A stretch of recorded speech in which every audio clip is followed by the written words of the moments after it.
ভাই ভাইয়ের দ্বন্দ্ব করে দাও সবাই বন্ধ, ভাই ছাড়া তোমার জীবন হয়ে যাবে অন্ধ। ভাই ভাইকে হিংসা করলে, পরস্পরে মিলমিশ না থাকলে যত শক্তি সামর্থ্য থাকুক হেরে যাবে, অন্যরা এগিয়ে যাবে। যেমন এক কুকুর ও গাধা প্রতিযোগিতা লেগেছে যে অমুক 3 গ্রামের শেষ প্রান্তে আগে যাবে সে বিজয়ী। বলুন তো কে বেশি দৌড়াতে পারে, কুকুর না গাধা? উত্তর দিবেন অবশ্যই কুকুর। এবার বলুন তো কে আগে যাবে, কুকুর না গাধা?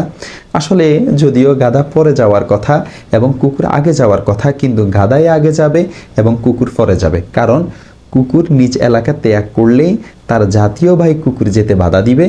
এই বাধাগুলো অতিক্রম করে যেতে যেতে কুকুরের আগে গাধা পৌঁছে যাবে। এবার বলুন তো কুকুর কেন গাধার আগে যেতে পারলো না? অবশ্যই আপনি উত্তর দিবেন তারা স্বজাতীয় ভাই ভাই মিলমিশ না থাকার কারণে একে যেতে বাধা দিয়েছে হিংসাবশত। মনে রাখবেন, দুর্বলরা একসাথে থাকলে শক্তিশালীও তাদেরকে ভয় করে, শক্তিশালীরা পৃথক পৃথক থাকলে দুর্বলরাও তাদের উপর আক্রমণ করে।